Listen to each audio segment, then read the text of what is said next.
다윗의 별, 유대인의 별, 혹은 노란 별, 옐로우 스타. 유대인을 구별하기 위해 나치가 만든 노란 별, 6으로 이루어진 별입니다. 이게 어느 순간 나치가 벌인 하등인종 절멸 계획, 그리고 그 실행인 홀로코스트에서 유대인에게 강요된 표식이 되어 있었죠. 이것은 유대인을 낙인 찍고 모욕하는 수단이었고, 또 유대인을 구별하고 격리해서 감시하고 통제하기 위한 수단이었죠. 이러한 일련의 악랄한 행위를 하는 이유는 유대인을 죽이기 위한 것이었습니다.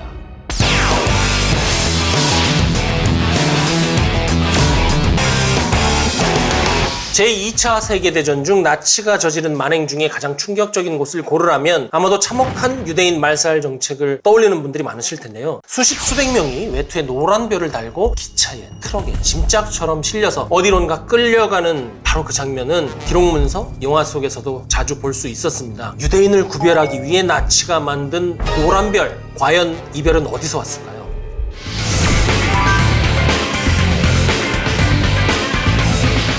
다윗의 별이라는 것이 있어요. 혹은 메겐 다비드라고 해서 다윗의 방패라고 부르기도 하는데, 이게 현재 이스라엘의 국기에 들어가 있잖아요. 이 별이 우리가 아는, 그릴 줄 아는 그거 있잖아요. 꼭지점 5개짜리 별. 이것하고 다릅니다. 육망성이라고 하기도 하는데 선이 6개고 꼭지점도 6개고 그 안에 만들어진 도형도 육각형. 6으로 이루어진 별입니다. 이게 어느 순간 나치가 벌인 하등인종 절멸 정책, 절멸 계획, 그리고 그 실행인 홀로코스트에서 유대인에게 강요된 표식이 되어 있었죠. 이것이 유대인, 이스라엘의 대표 상징처럼 부각된 것이 언제인고 이렇게 찾아봤더니 1897년까지 가요. 이때 뭐가 일어났습니까? 시온주의 운동. 이게 뭡니까? 시온. 거칠게 요약해서 말하자면 영토를 잃고 전 세계에 뿔뿔이 흩어져서 살던 유대인들이 이스라엘로 돌아가서 잃어버린 고토를 되찾자, 이런 거잖아요. 여기에 사용된 힘의 구심점으로서의 상징이 바로 다윗의 별입니다. 우리가 이 다윗의 별을 어디서 나중에 다시 봅니까? 제2차 세계대전 때 유대인을 차별적으로 구별하는 상징이 된 것, 그것이 바로 이 다윗의 별이잖아요. 이때 이거를 우리가 흔히 뭐라고 불러요? 유대인 표식, 유대인 별 표식, 이렇게 부르죠. 그런데 이게 제2차 세계대전기에 나치만 이렇게 한 게 아니에요. 그 전부터 대대로 유대인을 차별하기 위해서 유럽에서 사용이 되어 왔어요. 중세 때도 이런 게 있었어요. 무슬림 칼리파들이, 또 주교들이 유대인을 차별하기 위해서 이것을 사용을 했었단 말이죠. 그러니까 지금까지 말씀드린 다윗의 별, 유대인의 배지는 뭐예요? 유대인에게 탄압과 억압, 차별의 표시였잖아요. 그렇기 때문에 유대인들은 어떤 노력을 했겠습니까? 이것이 다시 세상에 나오지 않게 하는데 모든 노력을 경주했죠. 그 다윗의 별을 내 자녀에게, 내 자손에게 물려주지 않기 위해서. 어떻게 보면 참 너무한 것이죠. 국적도 없고 고향도 없는데 이런 민족에게 이런 차별적인 표식을 부여해서 탄압을 했다니 참으로 비참한 노릇입니다. 그런데 이것을 유대인들이 힘을 합쳐서 가까스로 덮어놨잖아요. 근데 이걸 강제로 확 뜯어 제낀 이들이 있었으니 바로 1939년의 나치입니다. 아까 말씀드린 것처럼 이전에는요, 산발적으로 혹은 충동적으로 또 혹은 잠시의 필요에 의해서 이 유대인 표식을 썼었어요. 그런데 나치는 그들 특유의 집요한 방식으로 유대인의 별을 사용합니다. 아주 집중적으로, 대단히 체계적으로 이것을 준비하고 또 이것을 실험까지 해봐요. 제일 먼저 실험한 곳이 어디였냐면 게토예요. 게토가 뭐냐면 유대인 수용소죠. 수용시설. 그리고 이것을 사용해보니까 나치들에게는 이것이 너무나 좋은 표식인 거예요. 그래서 이 유대인 표식을 전 유럽으로 확대하죠. 이 나치가 사용한 유대인 표식을 가장 잔인하게 사용했던 곳은 어디겠어요? 유대인 절멸시설, 가스실 또는 이동식 처형소에서 유대인들을 구분을 해서 죽이려고 이 유대인 표식을 그 안에서도 또 체계를 나눠서 사용을 했었죠. 이러한 일련의 악랄한 행위를 하는 이유는 역사적으로, 문화적으로, 사회 경제적으로 유대인의 영향력, 흔적, 성취, 이것을 모두 없애고 싶은데 그거를 싹 다 없애는 게 가능합니까? 전지구적으로? 그래서 그것이 안 되니까 이 유대인을 우리가 구별해서 싹 다 생물로서 죽여버리면 세대가 지나면 이 모든 것이 없어지겠지, 이러한 무서운 생각을 했던 것이죠. 이 유대인 표식, 다윗의 별, 유대인의 별, 혹은 노란 별, 옐로우 스타, 다양한 방식으로 불리는 표식이 처음에는 나치 수뇌부에서 그렇게 체계적으로, 그렇게 집요하게 논의된 수단은 아니었어요. 다만 이 나치가 유대인에 대한 차별과 분리, 학살 정책을 펼치는 와중에 하나의 관례, 제도가 이렇게 집요하고 잔인한 수단처럼 굳어버린 것이죠. 그런데 이러한 정서를 뒤집는 자료가 나옵니다. 독일 나치 회의의 그 비망록이 공개되고 보니까 처음부터 아주 체계적으로 작심하고 이 유대인의 별을 가지고 유대인을 절멸시키기 위해서 준비를 했던 거예요. 유대인 절멸 계획, 유대인 표식 사용, 여기 앞장선 것이 바로 나치의 선전부 장관 괴벨스였어요. 유대인을 총괄해서 구분할 수 있는 마크를 만들어서 붙이고 다니게 하자, 이 얘기를 공식적으로 제안한 첫 인물이기도 합니다. 이게 나치 회의록을 보면 1938년 5월에 이 아이디어가 등장하기 시작해요. 그리고 또 누가 있냐면 라인하르트 하이드리히, 이 사람이 게슈타포 여기에 사령관이었고, 아시죠? 또 겸직으로 무장친위대 SS 부대 내의 방첩대 대장이었어요. 방첩대 대장 뭡니까? 하늘을 날아가는 새도 눈빛 하나로 떨어뜨릴 수 있는 그런 자리였다고 얘기를 하죠. 이 라인하르트 하이드리히가 1938년 11월 12일에 유대인 표식을 강요하고 활용하는 구체적인 방법을 쓰자 해서 공식 회의에서 이것을 거론을 합니다. 이게 실은 다른 연구를 통해서 보면 사후적으로 거론을 한 거예요. 무슨 소리냐? 유대인에 대한 어떤 정책, 행동을 이미 시작하고 나서 별 붙여놓고 탄압하고 모욕 주고 나중에 죽이려고 모아놓고 회의에서 그때 처음 얘기가 나온 것처럼 살짝 언급했다는 거죠. 그 앞에 무슨 일이 있었냐면 11월 9일에 그 유명한 거 있잖아요. 나치가 자기들이 안 한 것처럼 폭력 조직하고 무장 시위대를 고용을 해서 한밤중에 갑자기 전국에 걸쳐서 폭력 행위를 하죠. 그래서 나치가 이 폭력 조직, 무장 시위대한테 뭐 시킵니까? 유대교 회당을 다 파괴해라 그래갖고 전국에 걸쳐서 177개의 회당을 파괴를 해요. 싹쓸이 하는 거죠. 그리고 유대인이 소유한 상점을 미리 이렇게 표시를 딱 해놨다가 상점을 부수고 털고 불을 지르죠. 여러분, 편의점 1000개에다 불을 질렀다고 생각해보세요. 말도 안 되는 거죠? 근데 여러분, 1000개가 아닙니다. 7500개의 유대인 소유 상점을 부수고 털고 불을 질러요. 그래서 이 밤을 뭐라고 불러요? 역사에서 수정의 밤이라고 하죠. 반짝 작은 수정의 밤. 왜 반짝반짝 빛날까요? 상점의 유리가 다 깨져서 그 하늘에서 떨어지는 빛을 반사해서 그날을 수정의 밤이라고 역설적으로 표현을 하는 것이죠. 반어적 표현입니다. 잠깐 이거 보고 가실까요? 이것이 2차 세계대전 당시에 직접 만들어서 부착했던 유대인 표식이에요. 그리고 다양한 유대인의 별, 다윗의 별이 있어요. 그냥 하나의 통일된 디자인이 아니라 조직별로, 지역별로, 목적별로 다르게 만들어서 각자 붙였어요. 나라별로도 다르고 민족별로도 다르고 언어별로도 다르고.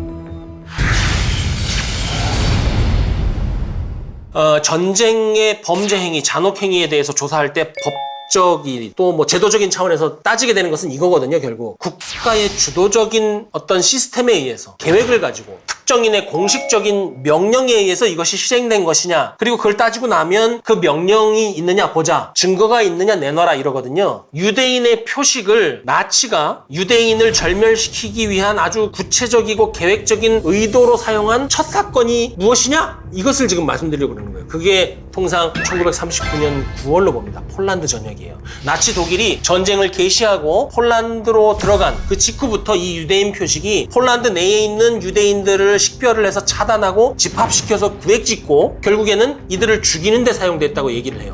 유대인 표식 사용은 굉장히 다양했습니다. 와베크라는 곳이 있는데 폴란드 중앙부에 있는 도시죠. 여기에 독일이 침공해서 들어갔을 때 여기를 점령을 하고 군정을 실시하자마자 한스 프랑크 장군이라는 사람이 다윗의 별을 부착을 해서 이 사람들을 식별을 하고 구획을 짓고 나중에 죽이라는 명령이 내려가고 그 명령과 계획과 다윗의 별이 아직도 남아있습니다. 이 사람 별명이 뭐예요? 크라프쿠프의 학살자. 10살 이상의 모든 유대인들은 유대인의 별을 달아라, 이렇게 지시를 했고 그 문서가 남아있죠. 여기에 또 구체적으로 규정이 돼 있어요. 흰색의 완장 형태로 오른팔에 차라, 청색으로 별을 표시하고 외투에 밖에 착용해라, 이렇게 돼 있어요. 이것을 지키지 않으면 중과실로 판단해서 처벌하겠다, 즉각 처벌하겠다, 이렇게 써 있습니다. 공고문에 그렇게 써놨어요. 이것이 폴란드 쪽만이 아니라 동부전선에서도 이런 일이 있었죠. 1941년 6월 22일 뭡니까? 바르바로사 작전. 바르바로사 작전 시행과 동시에 전방에 전개하는 독일 부대에 속한 각종 무장경찰대, 게슈타포, 특무대, 방첩대, 얘들이 함께 전개를 하면서 작전 우선순위 1번이 유대인을 색출 분리하는 것이었어요. 동부전선이 얼마나 넓습니까? 그야말로 천차만별의 유대인 표식이 여기서 사용이 되죠. 그래도 여전히 핵심 디자인은 안 변하죠. 다윗의 별이죠. 1941년 9월 1일에 아까 말씀드린 하이드리히가 포고령을 하나 내려요. 독일 제국이 점령하고 있는 모든 영토에 6살 이상의, 아까는 몇 살 이상? 10살 이상, 지금은 6살 이상의 모든 유대인에게 다윗의 별을 착용하게 하라, 이렇게 지시가 내려가요. 아까는 오른팔의 완장이었는데 이번에는 왼쪽 왼쪽 가슴에 착용해라 이렇게 얘기를 해요. 검은색 계열의 외투 혹은 상의를 입고 그 위에 별이 구분되어 보이게 착용해라 이렇게 써 있어요. 그래서 우리가 다큐멘터리, 영화, 드라마 보면 검은 옷에 흰색 별로 보이는 겁니다. 흰색 별이 돼 있는 것처럼. 그리고 그 속에 이번에는 그냥 별만 하지 말고 유테인, 주스라는 단어를 쓰던지 새겨 넣던지 꼬매든지 하라고 했습니다. 그런데 지금까지는 제가 앞에 옐로우스타, 노란색 별이 가장 대표적인 다윗의 별이라고 말씀드렸는데 아직 안 나왔죠? 이것이 나오는 것은 1942년 봄 서유럽 전선에서요. 독일이 점령한 프랑스, 벨기에, 네덜란드 이쪽 지역에서 노란색의 손바닥 크기의 표식을 왼쪽 가슴에 달고 프랑스어로 유대인이라고 써라 이렇게 규정이 내려갔어요. 그런데 이 프랑스는 말이죠. 독일이 점령하고 있었지만 군정을 하면서 관료 조직을 그대로 프랑스인이 운영하도록 놔뒀잖아요. 이 프랑스 관료 조직 대부분이 노란색 유대인 구분 표식을 전파하고 유대인이 그것을 달도록 강요하는 것을 대놓고 혹은 암묵적으로 거부합니다. 태업 같은 걸 하죠. 공고문을 내는 것을 깜빡한다든가. 표식을 차고 다니지 않고 다니는 유대인을 봤는데도 이렇게 못 본 척하고 그냥 둔다든가 해서 이것이 널리 퍼지지는 않았어요. 덴마크 쪽에서는 어땠을까요? 유대인 표식이 아예 시행되지 않았던 것으로 보입니다. 덴마크 왕 크리스티앙 10세, 국민들에게 대단히 사랑받았던 왕이죠. 이 왕이 그랬대잖아요. 그럴 거면 내가 먼저 유대인의 별을 가슴에 달겠다 이 얘기했더니 나치 관료들도 가만히 있었고 그 덴마크 관료들도 그것을 차마 시행하지 못했다. 이렇게 야사가 전해지는데 증거는 없습니다. 그런 설화가 있는 것이죠. 그러나 기록에 보면 이런 말은 한 적이 있어요. 독일로부터 유대인들에게 표식을 달게 하라는 지시가 왔사옵니다. 폐하에게 보고를 한 것이죠. 그러니까 이제 왕이 푸념한 듯이 이렇게 하는 거죠. 그러면 우리도 모두 달아야지. 독일에게 박해받는 유대인이나 점령당해서 국권을 잃은 덴마크인이나 뭐가 다르냐 이런 얘기를 한 것이 이제 그렇게 얘기가 전파가 됐던 것 같아요. 노르웨이에서는 어땠을까요? 1942년 1월 10일 크게 J자가 박힌 표식을 하라는 지침이 노르웨이에서 만들어졌어요. 근데 이것을 노르웨이에 있는 유대인이 착용하게 한 사실 그것이 밝혀지진 않았어요. 전파를 안 했거나 뭐 다른 데랑 똑같이 태업을 했거나 그랬던 것 같아요. 그런데 동유럽은 조금 달라요. 동유럽이라든가 이쪽에서는 유독 나치 독일의 지침을 적극적으로 따르고 대개의 경우는 한술 더 떠서 유태인을 더 가혹하게 색출하고 학살을 한 사례들이 있어요. 크로아티아의 경우가 그런데 여기는 뭘 썼냐면 직사각형 모양의 천 위에 이렇게 그리거나 바느질한 표식 이것을 가슴에 달고 다니게 했는데 지금 이 사진에 보시는 거거든요. 여기에 Z라고 돼 있잖아요. 이거는 크로아티아어로 유대인이라는 뜻의 첫 글자예요. 여기뿐만이 아니고 슬로바키아, 불가리아, 루마니아, 우크라이나 등에서 굉장히 집단적이고 잔인한 유대인 학살이 있었고 유대인 표식도 다양하게 체계적으로 사용이 됐어요. 역사, 문화, 민족적인 배경이 달랐기 때문이겠죠. 또 이거는 불가리아 것인데요. 이렇게 별도 제작을 했어요. 좀 특이하죠? 재질은 플라스틱인데 저렇게 만들어서 나눠주면 저거를 단추처럼 옷에다가 달라고 나눠줬는데 혹자는 단추처럼 안 달고 저기다 실을 꿰서 목에다 걸고 다녔기도 하죠. 이런 식으로요. 어쨌든 지금까지 이 유대인의 별, 다윗의 별, 유대인 표식, 옐로우스타가 어떻게 사용되었고 그것이 얼마나 체계적으로 유대인을 구별해서 학살하기 위해서 주도 면밀하게 사용됐는지 봤습니다.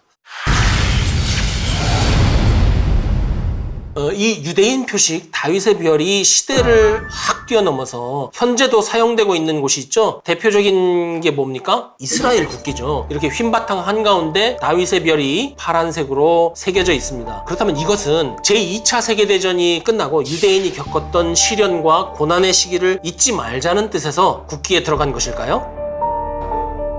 그럴싸하죠. 그런데 결론부터 말씀드리면 꼭 그렇지는 않습니다. 이스라엘 국기의 고안이 2차 세계대전보다 먼저 있었어요. 유대인 학살보다 앞이라고요. 이게 처음 고안된 게 1891년 7월입니다. 이때 유대인들에게는 국가가 없으니까 국기도 없었죠. 그래서 이때 이 아이디어, 이 고안, 이 디자인이 어디서 나오냐면 미국 매사추세츠 보스턴에서 나옵니다. 기록에 보면요. 옛 유대 문헌에 있는 다윗의 방패에서 한 사람이 아이디어를 얻어서 가져왔다 이렇게 돼 있어요. 그리고 1948년 5월 14일에 이 깃발이 펄럭이는데 그게 어딥니까? 팔레스타인에 개양되죠. 그리고 같은 해 11월 12일에 이스라엘 의회에서 정식으로 이것을 국기로 채택을 하죠.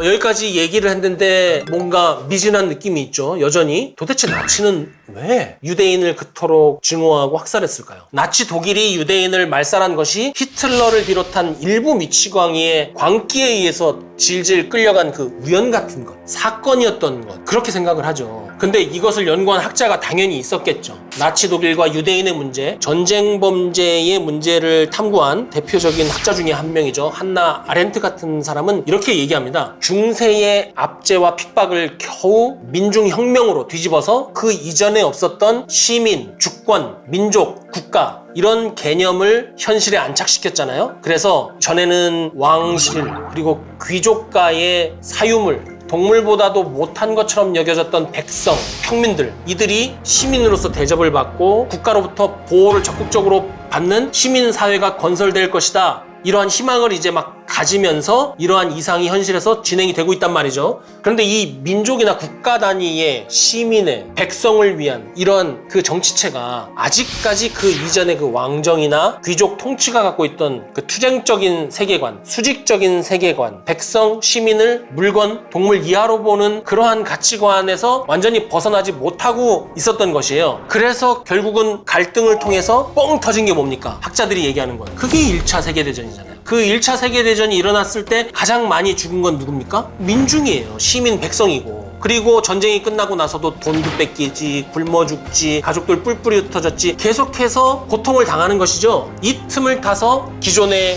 그 민족주의, 국가주의, 그리고 그들이 추구하는 자유주의, 민주주의, 자본주의, 이것이 잘못됐다. 이것 때문에 우리가 여전히 봉건 중세, 왕정, 귀족이 통치하는 세상에서 벗어나지 못하고 더 비참한 신세가 되고 있다. 그래서 나온 이념이 뭡니까? 공산주의, 사회주의, 전체주의, 이것이죠. 그리고 또 이들뿐만이 아니라 왕정 복고론자들이 나오고 제국이 차라리 더 나았으면서 제국주의자들이 나와가지고 그야말로 1차 세계대전이 끝나고 우리가 소위 얘기하는 그 전간기에 엉망진창 우당탕탕이 되는 거죠. 자본주의, 민주주의, 시민, 자유 이런 거는 안 된다. 봐라. 강력한 통제가 있어야 개인도 보호받을 수 있다. 어떻게 보면 과거로 회귀하는 거죠. 그런데 이게 잘 안 먹히는 거예요. 처음에 시민들이 그래요 하다가 가만 생각해보면 또 사기치는 것 같다 이런단 말이죠. 잘 안 먹힌단 말이야. 그러니까 이제 개인의 감정을 심각하게 건드리고 얘들을 흔들 방법이 없을까 하고 나치 독일이 여기서 선택한 수단이 바로 반유대주의인 거예요. 유대인은 우리의 적이다. 1차 세계대전이 발생한 원인은 유대인이 돈 갖고 장난쳤기 때문이다. 우리가 이렇게 헐벗고 아사 직전까지 오게 된 건 누구?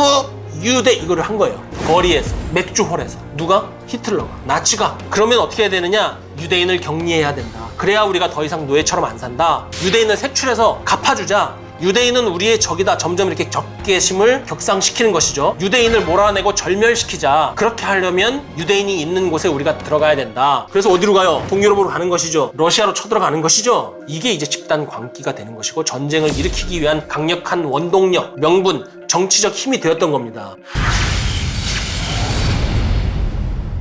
이건 조금 결이 다른 얘기일 수도 있는데 여러분 그거 아세요? 사과의 원칙? 진심을 담아서 미안하다고 한다. 미안하다고 할 때는 왜 미안한지, 미안한데 그런 행동을 왜 했는지 솔직하게 기술한다. 완전한 문장으로. 그리고 조건을 달지 않는다. 너가 기분이 나빴다면 미안해. 땡. 틀립니다. 무조건 사과해야 돼요. 그리고 언제까지? 상대방이 그만하라고 할 때까지 계속 사과하는 겁니다. 10번이든 20번이든 1년이든 10년이든. 그렇기 때문에 지금 독일이 2차 세계대전 종전 이후로 끊임없이 계속해서 무조건적으로 무릎을 꿇고 꽃을 바치고 고개를 숙이고 사과를 하고 있는 겁니다. 그것은 인류의 역사가 끝날 때까지 계속해서 지속되어야 할 만한 일이죠. 하지만 사과의 그 3원칙을 지키지 않는 사람, 집단도 있죠. 조건을 달고 사과했다가 사과한 적이 없다고 하고 우리 아주 가까운 곳에 있죠.